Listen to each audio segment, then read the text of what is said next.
con las de Troxa, con las de Troxa al 5%, pero bueno, como simplificando, lo mismo que Inés, así, profesor, sin más dar vueltas. No te escuché la última parte, se me cortó. Ah, sí, disculpe, profe, yo también escucho entrecortado, que no, que la misma dificultad que mi compañera Inés. Ajá. En realidad el tema de la aplicación, no sé si quieren que les abra de nuevo, y la verdad que lo que tienen que ustedes tener en cuenta son, más que nada, a ver si abro el Power de ayer.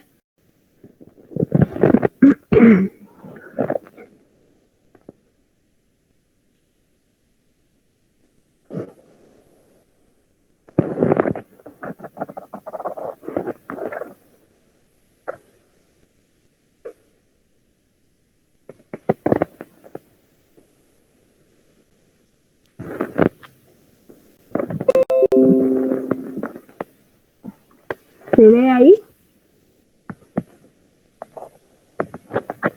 Sí, profe. Sí, bueno.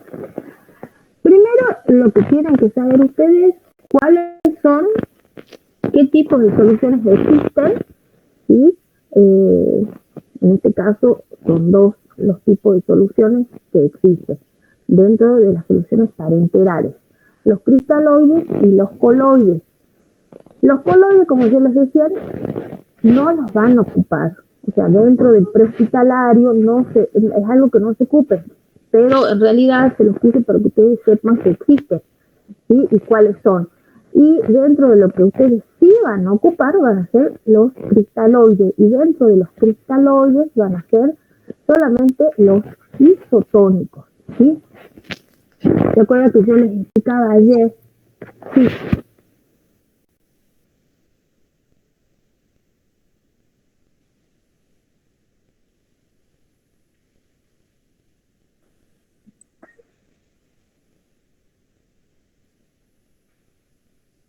Estoy con el micrófono, con los auriculares. Bueno, mejor. Les decía que dentro de la clasificación de las soluciones parenterales, ustedes hay dos tipos: los cristaloides y los coloides. Los coloides no los van a ocupar dentro de lo que es el prehospitalario, pero sí es importante que ustedes sepan que existen, ¿sí? ¿Y cuáles son? Dentro de los cristaloides, que son los que más se ocupan, en realidad son las soluciones que más se ocupan, y dentro de esas cristaloides lo que más se ocupa es los isotónicos. Dentro de esos isotónicos tenemos tres soluciones, ¿sí? Ustedes lo que más van a ocupar dentro del prehospitalario es cristaloides isotónicos, o sea, parenterales, cristaloides isotónicos, ¿sí? Dentro de isotónicos nosotros tenemos tres tipos de soluciones que son las súper comunes y que ustedes siempre van a tener en su ambulancia, que son la solución salina, que es lo que uno mayormente le dice la solución fisiológica. Esa es la solución salina, que es al 0.9%, ¿sí? Que es la solución común y silvestre, solución fisiológica.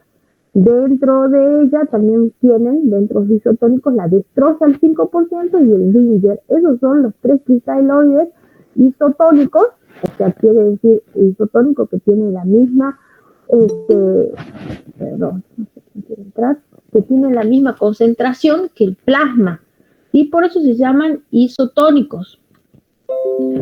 Estos tipos de soluciones, digamos, los nombres están dados por tener referencia al plasma, ¿sí? Que el plasma es de 2,35, más o menos aproximadamente a 2,45 miliosmoles. Y es un valor que en realidad, justo quieren entrar todos, 2 segunditos. ¿Dónde estoy acá? Dentro de esos isotónicos vamos a tener destroza al 5%, la solución salina y el Dinger. Entonces lo importante para ustedes es, primero, que sí pueden administrar soluciones isotónicas dentro del prehospitalario, y muchas veces por ahí, si tenemos algún caso de emergencia, de urgencia, sí lo pueden aplicar sin la indicación médica, ¿sí? Siempre con, digamos, con mucha cautela. ¿Sí? Si tengo una paciente que se está desangrando porque está haciendo un aborto incompleto y veo que voy al puesto de salud a retirar a la paciente para llevarla a un centro de mayor asistencia y veo que toda la camilla está chorreando sangre, ¿qué voy a hacer? Les digo con ese término porque así se ve cuando hay una paciente que está con aborto incompleto, realmente sale, digamos, sale de la camilla la sangre y empieza así a caer la sangre por los costados, como para darle la imagen que realmente es así. Entonces, cuando hay una hemorragia, digamos, en ese momento ustedes no se van a poner a llamar al médico y a decirle, a ver, doc, me autoriza que le ponga una solución fisiológica. No, evidentemente que ustedes la van a canalizar porque los pacientes en 2 minutos se les va. ¿Sí? Lo que tienen que hacer es ponerle canalizarlo una vena, como les decía, siempre cuando tenemos pacientes chocados, siempre uno tiene la idea en la cabeza que la tiene que poner o en un vaso sanguíneo de mayor calibre, pero en la realidad, en lo que nos pasa a todos, cuando tenemos una paciente chocada, ¿qué pasa en la paciente cuando está chocada? ¿Qué características tenemos en la paciente chocada? A ver, ¿quién me dice? Pálida, fría y sudorosa. Pálida, sudorosa y fría. Perfecto, pálida, sudorosa y fría. Entonces, si te la tengo a la paciente pálida, quiere decir que está pálida, ¿qué quiere decir? ¿Qué me indica a mí? Falta de irrigación, una buena irrigación. No te escuché bien. Algo de la presión dijiste. No hay una buena perfusión, una buena irrigación. No hay una buena perfusión, ¿sí? Hay una vasoconstricción a nivel periférico. Y las venas que nosotros canalizamos son sistema venoso superficial. O sea que esas venas a las cuales yo tengo que acceder para ponerle una vía están contraídas, ¿sí? Por eso la paciente está pálida. ¿Sí? Fría, cuando tengo la piel fría, hay también una vasoconstricción, entonces tampoco la voy a poder canalizar. Entonces estas cuestiones me hacen pensar que si yo no tengo tanta experticia, tanta práctica, sí, como para acceder a un sistema venoso profundo, como yo les decía en alguna de las ocasiones que creo que cuando vimos hemorragias que hablamos de este tema, sí, y si no sé canalizar una yugular que supuestamente la tendrían que saber hacer en el prehospitalario, pero bueno, lamentablemente no han tenido la posibilidad de tener prácticas. Entonces esto es un poco digamos, las limitaciones que van a tener cuando comiencen a trabajar. Más allá después que van a adquirir mucha experiencia, pero al comienzo les va a costar el tema de la canalización, menos si no han tenido prácticas. Entonces, lo que yo les decía, si bien es cierto, la teoría nos habla de una ABOCA 14, una ABOCA 16, ¿sí? Si no pueden canalizar a una paciente cuando la tienen chocada, traten de canalizar con una ABOCA de menor calibre, y cuando se hidrate la paciente seguramente le van a poder poner la segunda vía, o hasta que estén más tranquilos le ponen una vía periférica no tan gruesa, pero lo importante es que tengan un acceso a la vía y a una vía, y que puedan comenzar a hidratar a esa paciente, a reponer los líquidos y que la paciente no se choque, porque cuando se chocó es todavía mucho más difícil el tema de la canalización, ¿sí? Entonces, lo que vamos a ocupar, los cristaloides isotónicos. ¿Por qué se llaman isotónicos? Porque tienen la misma concentración que plasma.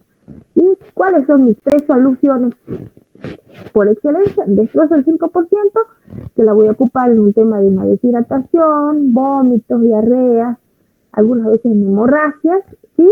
Y si tengo que aportar algún tipo de energía, como dice acá, o si tengo una paciente, ¿se acuerdan que yo les hablaba de la diabética? Que tengo una paciente, que está descompuesta o que está semi desmayada o está semi inconsciente, y les puede manifestar que es diabética, le preguntan si comió o no comió, le hacen un glucotest y si ven que la paciente está con una hipoglucemia, le pueden colocar una destroza del 5% y poder aportarles esa glucosa que necesita la paciente. Siempre con moderación y siempre estamos hablando de una dextrosa del 5%. Lo que son hipotónicas no voy a ocupar en el prehospitalario, ni las hipertónicas tampoco voy a ocupar, porque eso es de uso exclusivo para terapia intensiva. Ni siquiera en las salas de internación se ocupa ese tipo de solución. Sí, una electrolítica balanceada cuanto mucho, pero más de eso no se va a ocupar, ¿sí? Entonces, voy a ocupar una dextrosa. Si tengo una paciente con muchas hemorragias, si tengo un paciente deshidratado, si tengo un paciente equivocado, tengo una paciente hipotensa porque tiene una hemorragia, a lo mejor no ha comido, no sé, le puedo poner una solución salina, una solución fisiológica, pero siempre yo tengo que tener en cuenta que este paciente, si yo tengo acceso al carnet prenatal, porque estamos en este momento hablando de lo que es embarazada, si tengo acceso a lo que es el carnet prenatal y veo que tiene antecedentes, tengo registros de que la paciente ha tenido presiones altas, ¿sí? Y tengo a la paciente descompensada, no le voy a poner una solución salina, o a lo mejor si tiene la presión muy bajita, voy a poner medio sachet de solución salina y después voy a reponer líquido con una dextrosa al 5%, porque acuérdense que la solución salina es sodio, sal, ¿sí? Y si yo aporto mucha sal, ¿qué va a pasar?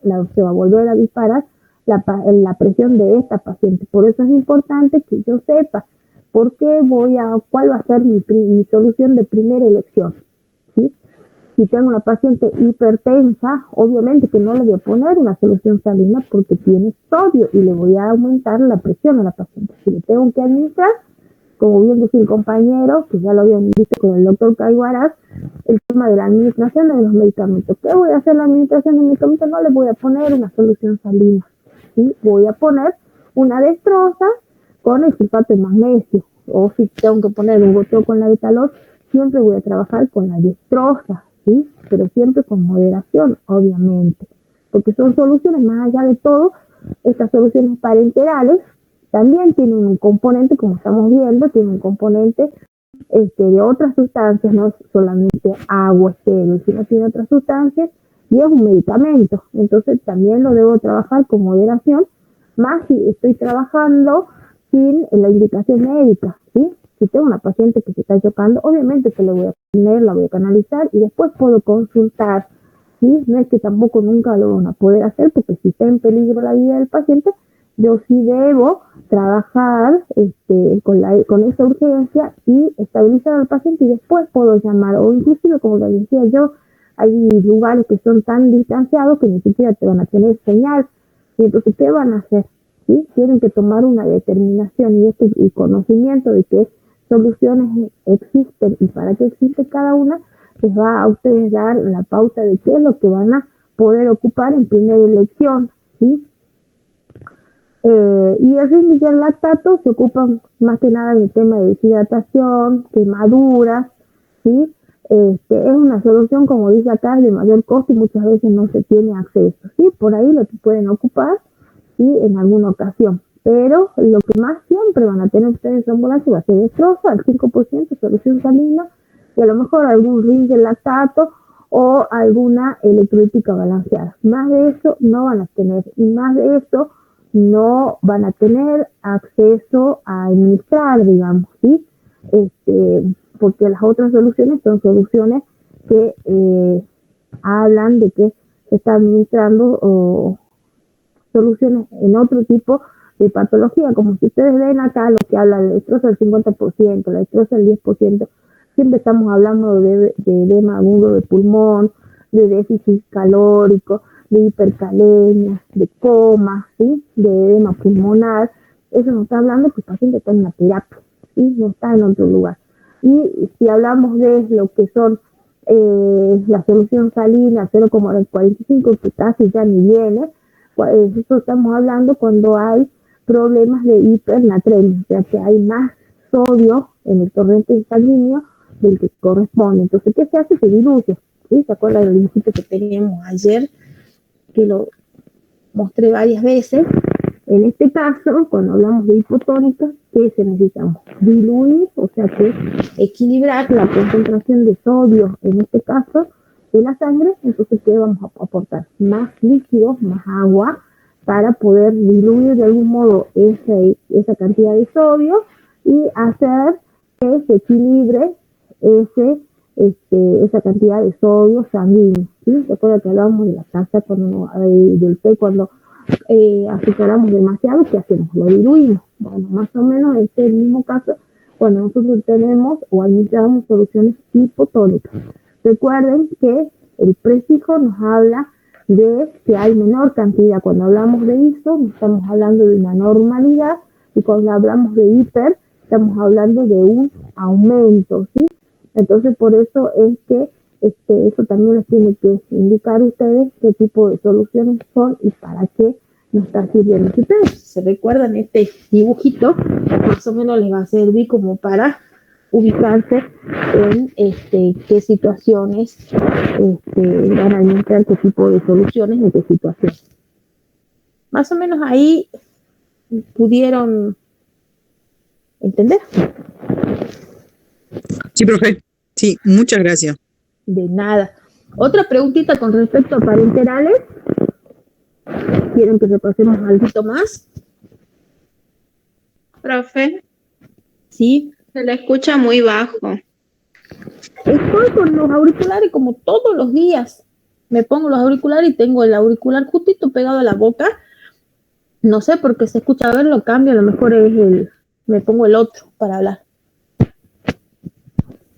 Ahí. ¿Mejor? Profe, mejor. Sí, profe. Me cambio el auricular para hablar porque es el mismo que uso todos los días y que siempre me pongo pegadito a la boca para que se escuche. ¿Alguna otra pregunta de esto de soluciones parenterales?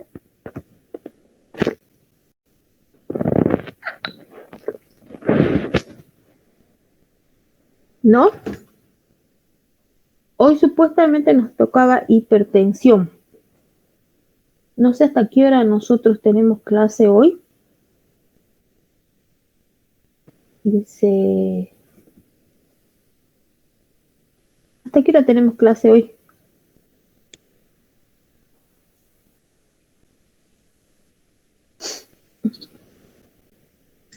Hasta las 16 horas, profesora. 15:50 de ser. Sí. Hasta las 15:50, dice. Bueno, tenemos un ratito más entonces. Bueno, comienzo con hipertensión. No vamos a poder terminar todo el tema, pero comienzo si no tienen nada más preguntas de parenteral.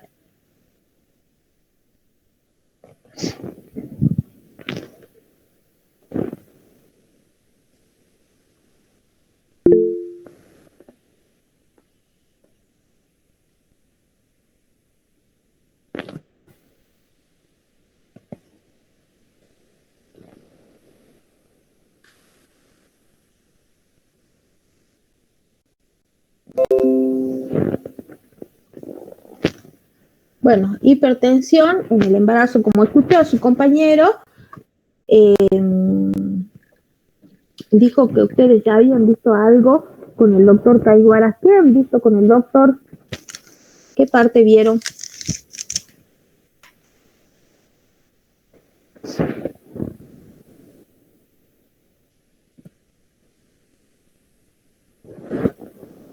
No escucha.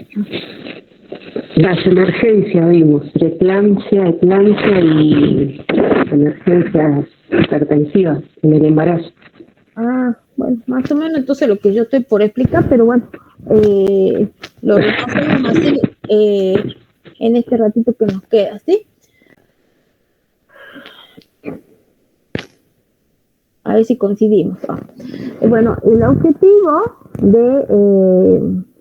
cuando estamos ante una paciente con hipertensión arterial, lo más importante es poder diagnosticar y tratar en forma temprana y adecuada los trastornos hipertensivos dentro del embarazo y puerperio. Generalmente siempre nosotros estamos concentrados en la hipertensión que se da dentro del embarazo. Muchas veces esa hipertensión o ese trastorno hipertensivo lo podemos detectar o recién surge en el puerperio. Entonces también es muy importante que cuando ustedes hagan la atención de una paciente puérpera también puedan verificar la presión arterial, identificar, digamos, signos de hipertensión arterial, porque surge en muchas ocasiones que luego del parto recién se da la hipertensión puerperal, ¿sí? Y no se las tiene mucho en cuenta, ya es puérpera y bueno, nos fijamos los loquios, nos fijamos las mamas, nos fijamos otras cuestiones, pero muchas veces la presión la dejamos un poquito de lado, y la verdad que muchas veces surge estos problemas después del embarazo, después de haber dado a luz, después del embarazo, ¿sí? Disminuir la mortalidad materna y perinatal vinculadas obviamente a la hipertensión en el embarazo, ¿sí? Hay varias clasificaciones, como bien lo dijo a uno de los compañeros, ¿sí? Una de ellas es la hipertensión gestacional, que es la inducida en el embarazo. ¿Qué quiere decir esto? Que va a haber un aumento de presión, ¿sí? Pero que ese aumento de presión va a surgir o va a ser inducido, digamos, por el hecho de estar embarazada, ¿sí? No es una paciente que tiene la presión alta y que continúa esa presión alta o esa hipertensión luego que se embarazó. No, si es en ese caso es una hipertensión sobreagregada, hipertensión arterial gestacional, pero sobreagregada porque ya tenía un antecedente o ya era una paciente hipertensa y con el embarazo se aumenta mucho más. Pero la hipertensión inducida por el embarazo es aquella en que la paciente tenía presiones normales, no tenía ningún tipo de antecedentes, y al momento de embarazarse comienza a tener aumento de la presión arterial. Por eso decimos gestacional, porque ha sido inducida, porque ha sido producto el aumento de el embarazo.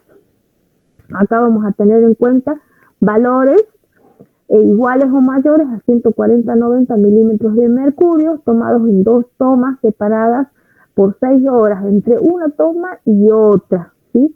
Y acá es muy importante el tema de las prácticas, digamos, más allá de que no tengan las prácticas, es importante que manejen bien lo que es el control de la presión arterial. Seguramente la profe Choque les debe haber hecho que se controlen entre ustedes o que controlen a los familiares, ¿sí? Y esto de estar constantemente, digamos, practicando la técnica nos hace más hábiles en controlar la presión arterial, porque si ajustamos un poquito más, ajustamos un poquito menos, o no despejamos correctamente el brazo, le hacemos subir así nomás, o no las hacemos descansar 20 minutos antes de controlar la presión, seguramente esto nos va a dar, digamos, un valor a lo mejor distinto, porque si estamos en pleno verano y la paciente viene toda agitada y le controla la presión, y seguramente con el esfuerzo del calor, con el esfuerzo de venir, con toda la pancita, ya muchas veces pancitas grandes, bueno, es una sobrecarga, y solamente el hecho de tener el embarazo es una sobrecarga para el cuerpo. Entonces por ahí la presión me puede dar un valor distinto si yo la dejo 10 minutitos sentada, esperando, algo que no sea urgencia por supuesto, y recién le hago una toma de control, le tomo en ambos brazos, eso también es importante, ¿sí? Porque a lo mejor tengo 140-90, pero le controlo en el otro brazo y siempre hay de 10 a 15 milímetros de mercurio de diferencia entre un brazo y otro, y esos 15 milímetros de mercurio me van a lo mejor establecer la diferencia en más o menos, porque si tengo 140-90 y si hablamos de 10 a 15 menos, estamos hablando de 130, 130 o 125, 80, ¿sí? O 75, si lo aumento, estamos hablando de 155, 105, ¿sí? ¿Se entiende? Entonces es importante que manejen muy bien la toma de la presión, la forma adecuada, ¿sí? Que tengan los recaudos de hacerla descansar a la paciente, o que esperen un ratito, bueno, si la tienen, que van al lugar y la tienen a la mamá acostada o reposo, obviamente que esa presión va a ser la adecuada, salvo que pregunten, ¿sí?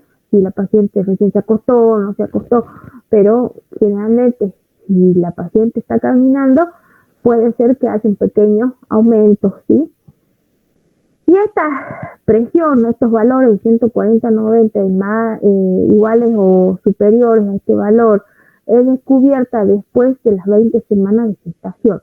Y por ahí puede pasar que si yo tengo una paciente que tiene mucho menos de 20 semanas de gestación y sí controlo presiones elevadas en estos valores, en 140-90 que hablábamos, nos está hablando que a lo mejor había una hipertensión previa y que a lo mejor la mamá nunca se controló porque no sabía que era hipertensa y pasó, digamos, esa hipertensión, pasó desapercibida, digamos, y cuando estoy haciendo el control y tengo una mamá de 10, 15 semanas y tengo presiones altas, seguramente ha sido una mamá que ha sido hipertensa en algún momento de su vida, tuvo una hipertensión, a lo mejor estuvo embarazada, al puerperio no se la controló bien y quedó hipertensa, y como no le subía mucho la presión y que tampoco controlaba, muchas veces, digamos, el cuerpo se va acostumbrando, digamos, a mantener presiones altas, y como el sistema compensatorio del cuerpo, y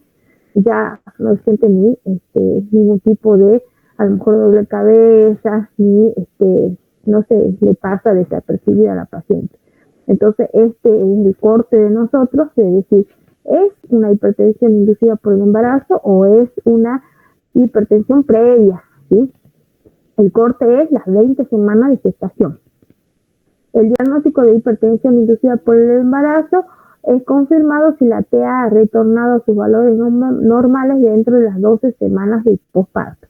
Eso quiere decir que recién vamos a poder realmente confirmar el diagnóstico luego de las 12 semanas que la mamá haya tenido su parto, ¿sí? En esas 12 semanas estamos hablando 3 meses, y en esos 3 meses posteriores al parto los valores continúan como valores normales, quiere decir que esa hipertensión que nosotros en un comienzo habíamos establecido como inducida por el embarazo era realmente inducida por el embarazo, porque retornado, digamos, todo el sistema del cuerpo, toda el puerperio ya ha vuelto a su normalidad, ha pasado ese tiempo y se ha normalizado la presión.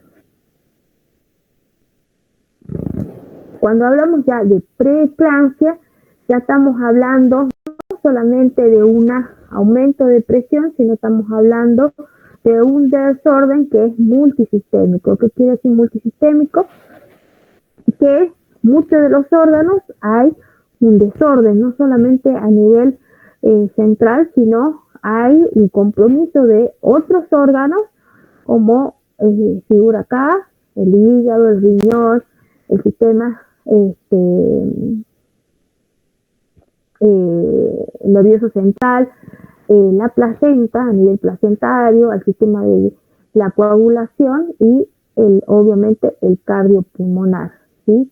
Obviamente que es lo mismo que el anterior, porque hablamos que a partir de las 20 semanas y ante la detección de valores iguales o superiores a 140, con la única diferencia que no solamente encontramos un aumento de presión sin ningún otro síntoma, sino ya que vemos otro compromiso. Hay compromiso de los órganos blancos que decimos, por eso ya hablamos de preeclampsia y no simplemente de una hipertensión inducida por el embarazo. Y esta preeclampsia puede ser leve o grave.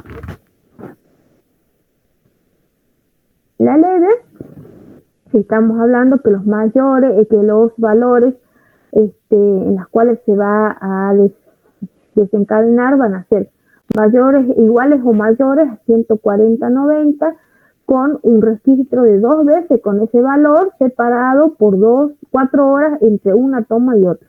Eso quiere decir que si tengo una paciente con este valor, a comienzo no la voy a determinar como que es una paciente con una preeclampsia, con una hipertensión, sino que debo esperar un tiempo, volverla a controlar y ver que realmente esa presión se ha mantenido sin ningún tipo de medicamentos, y he hecho un nuevo control y esta presión se ha mantenido en estos valores o puede ser que haya aumentado, ¿sí? Pero con una sola toma no voy a hacer el diagnóstico, digamos, de hipertensión, sino que necesito tener por lo menos 2 valores, y esos valores tienen que ser en un lapso de tiempo mayor a 4 horas, de 4 horas o mayor, ¿sí? Y otra de las características importantes es la proteinuria. Esa proteinuria, que esto obviamente se hace a nivel de laboratorio, y voy a tener el valor de referencia de 300 miligramos de proteínas en un periodo de 24 horas, o menor a 5 gramos en 24 horas. Bueno, es muy difícil encontrar tanto, pero bueno, hay algunas veces que hemos encontrado valores de 3 gramos de proteínas en 24 horas.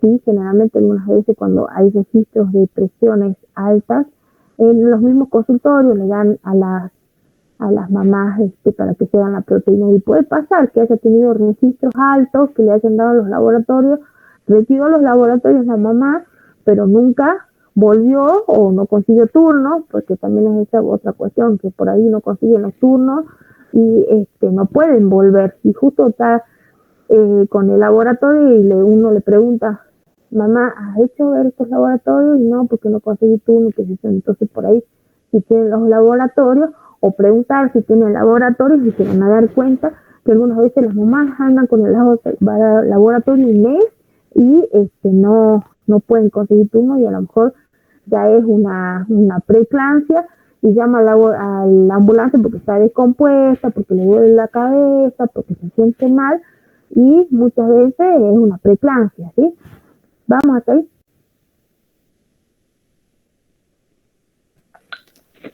Sí, profe.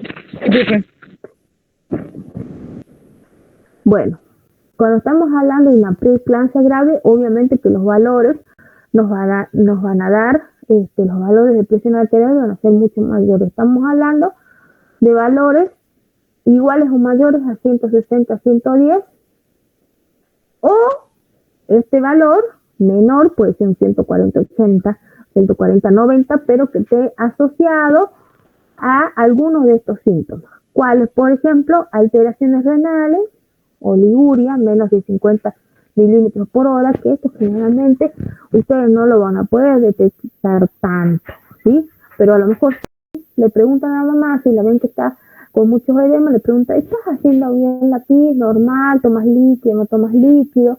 Y ahí a lo mejor la mamá le dice, sí, he notado que no estoy no estoy orinando bien, tomo la cantidad, usted siempre tiene que preguntar, ¿toma la cantidad que siempre he tomado o está tomando menos?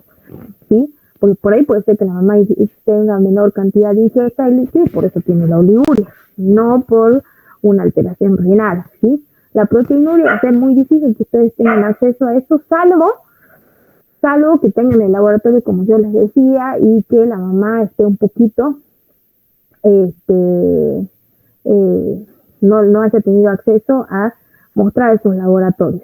Con esto de las alteraciones digestivas es muy común, y muchas veces se nos pasa a nosotros como trabajadores de salud este tipo de alteraciones digestivas, porque las epigastralgias muchas veces son confundidas con las gastritis. Entonces la mamá dice, sí, a la mañana cuando me levanto me arde la boca y el estómago, o me duele la boca y el estómago, y nosotros lo asociamos con la gastritis, y en realidad son epigastralgias. Entonces hay que tener mucho en cuenta esto, de preguntar, ¿te duele la boca del estómago, mamá? Porque uno tiene que preguntar más o menos para que la mamá me entienda, porque si yo le pregunto, mamá, ¿usted tiene epigastralgia? ¿Qué me va a decir?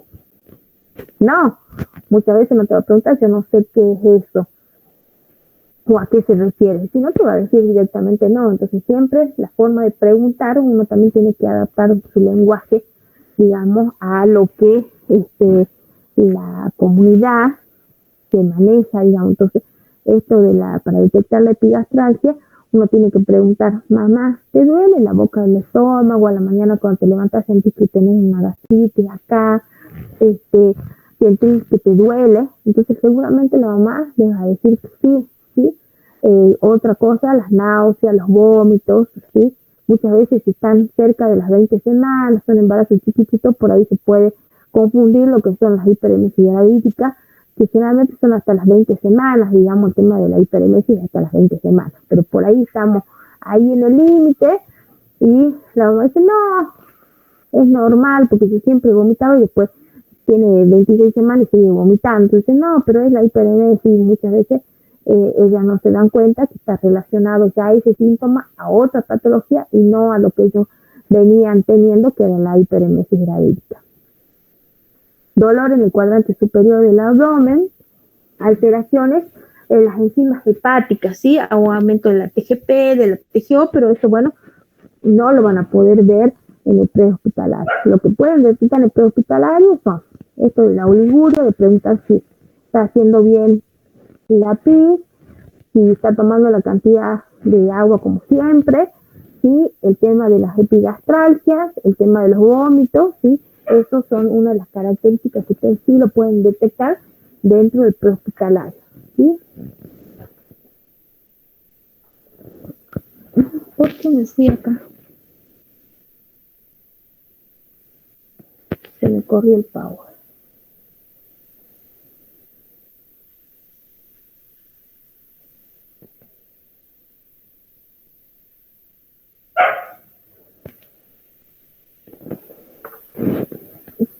Dos segunditos me esperan porque parece que me faltan dos diapositivas. Ya pongo el otro.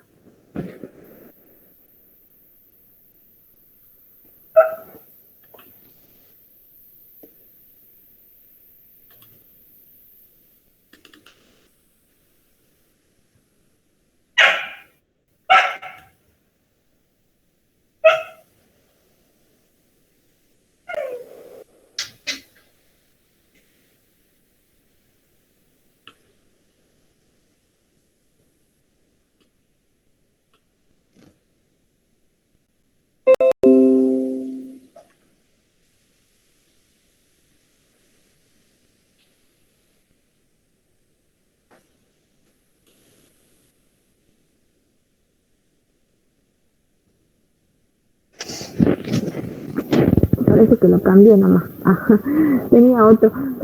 Bueno, con respecto a las alteraciones neurológicas, también esto se puede detectar dentro del prehospitalario, lo que es la visión borrosa, ¿sí? Muchas veces nos olvidamos de estas tres cosas que son fundamentales y que se pueden detectar. Le pregunto a la mamá, ¿ves bien? ¿Sí? O, por ejemplo, con respecto a estos hecatomas centellantes, que es como unas pelotitas de colores.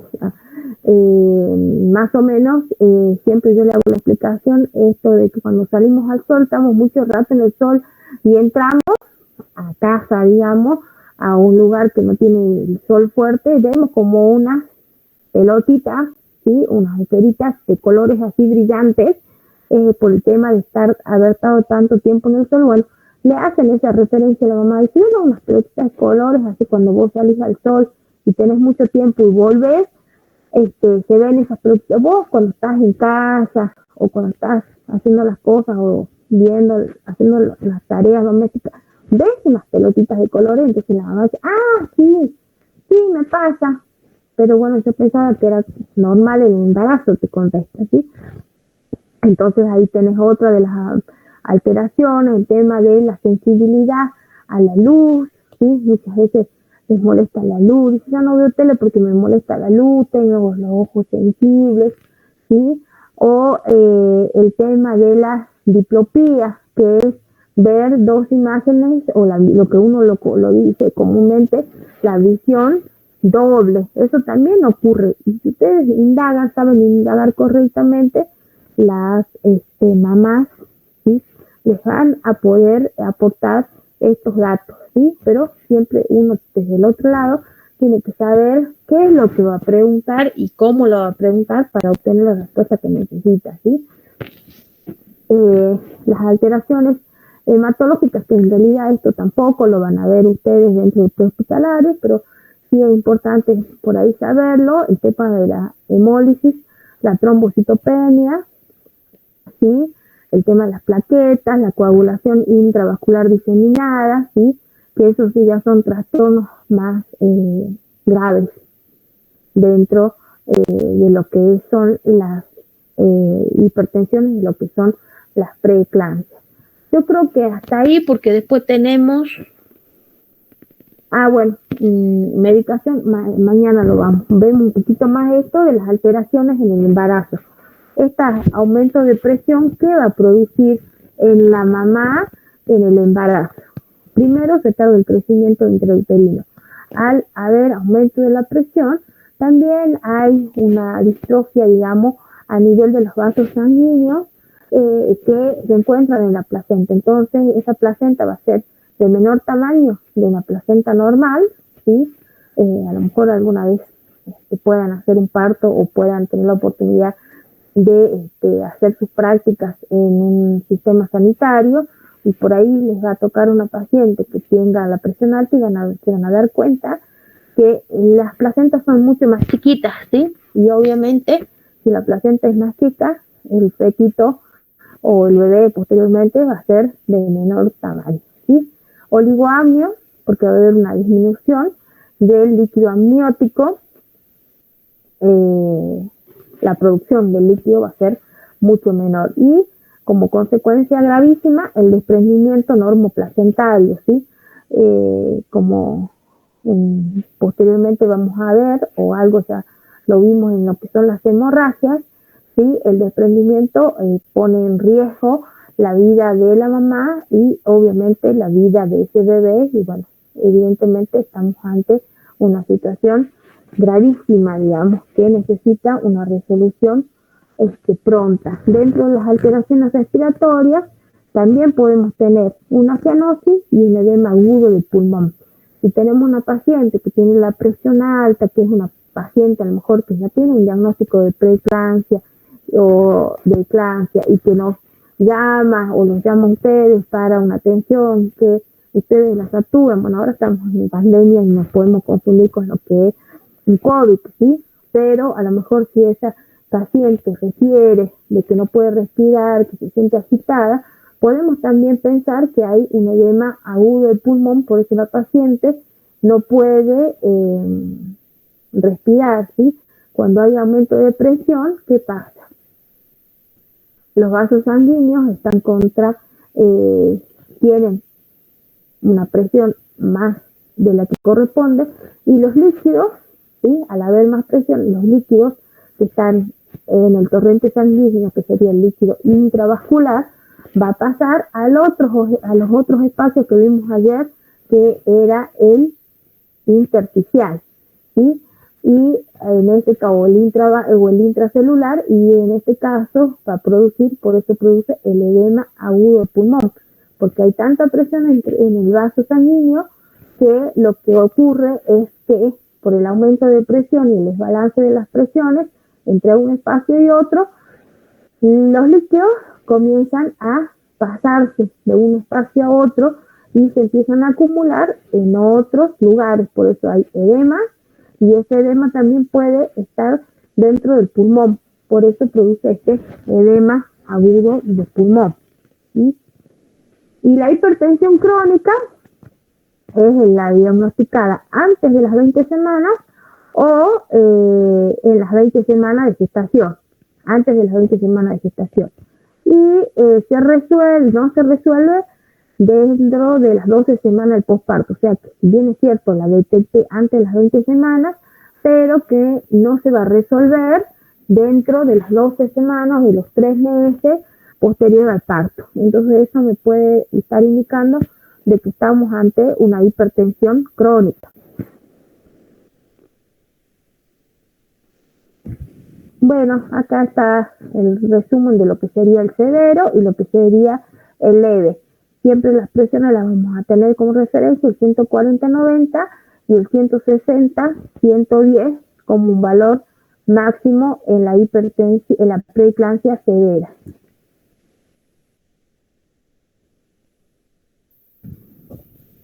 Cuando estamos hablando de eclampsia, estamos hablando de que en esta instancia hemos tenido una paciente con una preeclampsia, ¿sí? Ha tenido aumentos de presión, ha tenido síntomas, ¿sí? Síntomas neurológicos, síntomas gastrointestinales, ¿sí? Y que no han sido detectados. Y a lo mejor ese paciente directamente cuando los llama a ustedes, llama a la ambulancia, la paciente está convulsionando. Y entonces por ahí le preguntan, paciente que tenía la presión alta y mi familiar, ni ella, ni obviamente ya está convulsionando, pero los familiares le van a decir que no sabía nada.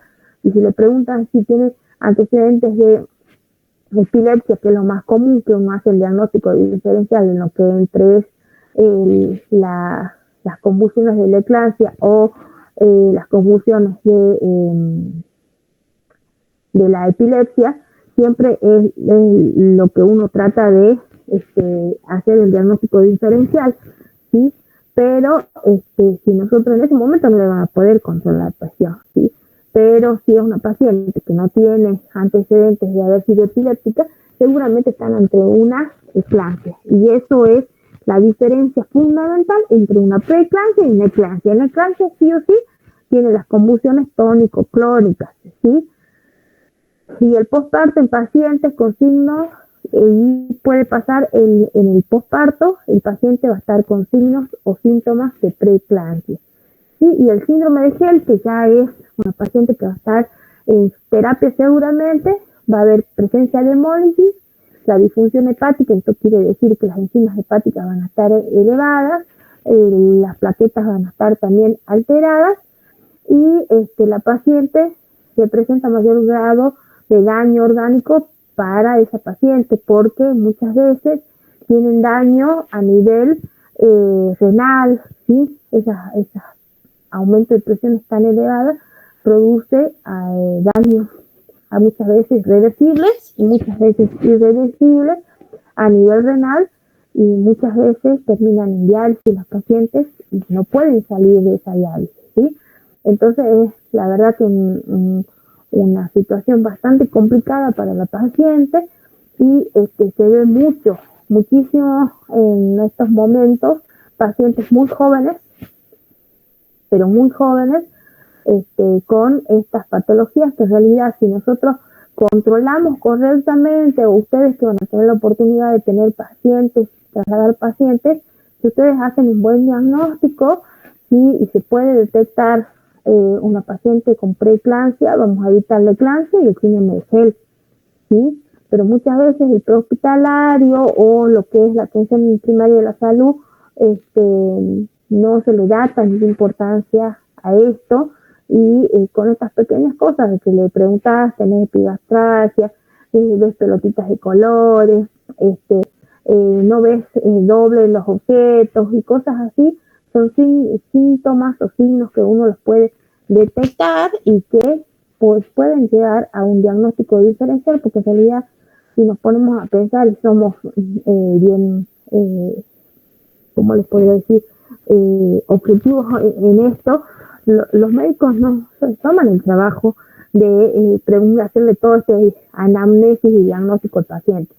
¿Cuánto tiene la presión? ¿Estás bien, gorda? ¿No estás bien? Listo, vaya, ¿sí? Pero ustedes a lo mejor pueden hacer ese diagnóstico diferencial, detectar síntomas y aportar, digamos, esto para que el médico lo haga, este diagnóstico diferencial, y a lo mejor le evitamos a la paciente llegar a una convulsión, llegar a un síndrome de Gel, que el chiquito nazca prematuro, que esté 3 meses en ganeo, ¿sí?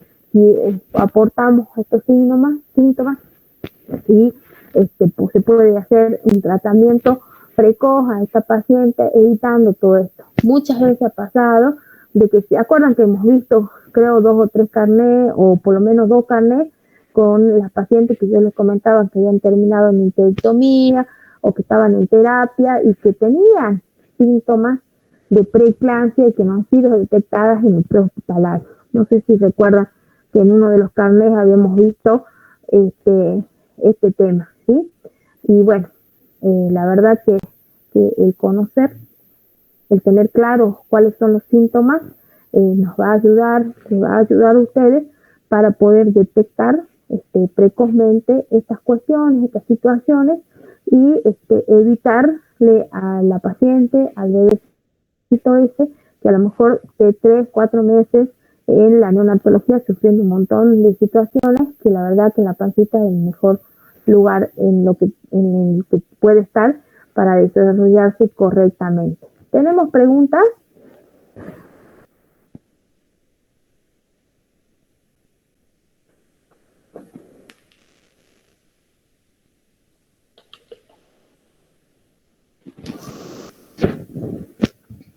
Ninguna, profe. De mi Bueno, parte, profe. bueno, hasta ahí llegamos hoy y la próxima ya vemos todo lo que hacemos repaso de medicación, ¿sí? Ya me dicen que lo han visto con el doc, pero repasamos nuevamente a ver si tiene alguna dudita con respecto de la preeclampsia. Tomo asistencia, ¿sí? De los que marqué. Arancibia, Vanessa.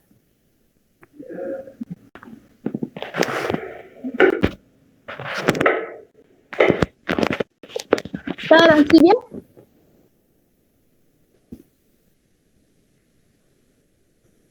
Artaza, Tamara. Presente, profe. Calape, Juan.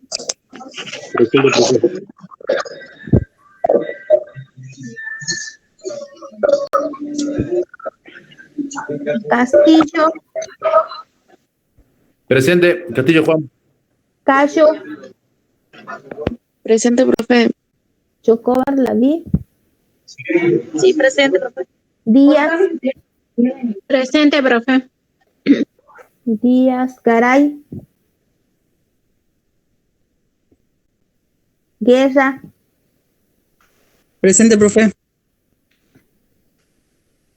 Gutiérrez, Marisol, Presente, profe. López Rueda,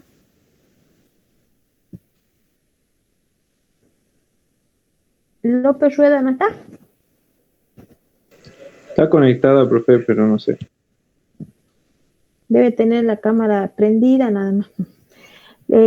López Héctor, Presente. Machaca, Presente. Méndez Marcelo, Presente. Meriles Francisca, Presente, profe. Núñez Mariana, Presente, profe. Ortiz Santiago, Presente. Pari Nair, Presente, profe. Quispe Francisco, Presente, profe.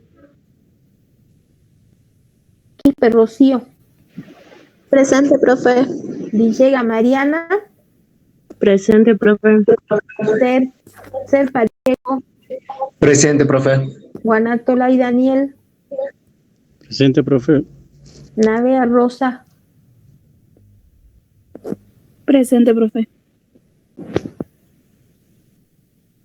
Quiroz Nahuel, Presente, profe. Rodríguez Ayelem,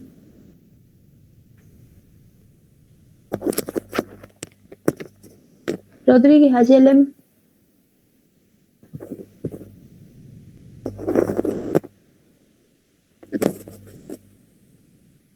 Soruco Gerardo, Presente, profe. Zambrana Elina, perdón, Presente, profe. Vergara Rodrigo, Presente, profe. y entraron 2 al último que no los marqué la asistencia porque entraron tarde. Profe, a mí sí me nombró, pero no le contesté porque no me daba el micrófono. Soy Arancibia.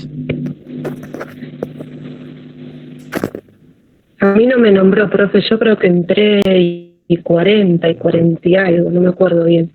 Exacto. Gallo Mercedes. A mí tampoco, profe. No me nombró. Entre esa hora más o menos. Quiroga, Quiroga. Lara. Sí. Yo también, profe. Delgado Juliana. ¿Quién más me A mí falta? tampoco me nombró, profe. Uy, tanto que se me pasaron. Rodríguez Rocío. Sí, Rodríguez Rocío. ¿Quién más? Bueno, estamos todos. ¿Sí? Bueno, si quieren ver un poco ahí en el Classroom, no sé con qué bibliografía están trabajando con el doc, pero yo les paso lo que es de maternidad e infancia. Creo que se los colgué ahí en el Classroom, si no se los paso acá en el... Lo que pasa es que se me bloqueó el Classroom del instituto y le pedí al profe, no recuerdo el apellido del coordinador, y no me desbloquearon. Pero si quieren les pongo mi Classroom que tengo de las otras carreras y les comparto ahí para que tengan el material, o se los paso acá por el WhatsApp. Profe, se me desconectó el celular a internet. Me desconecté hace recién. Se me desconectó. Soy López Rueda. Recién me vuelvo a conectar de nuevo. Bueno, Gracias.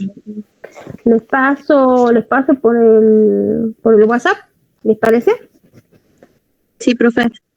Bueno, ahora paso, ¿sí? El material para que vayan leyendo, que seguramente supongo que el doctor también se maneja con el mismo material.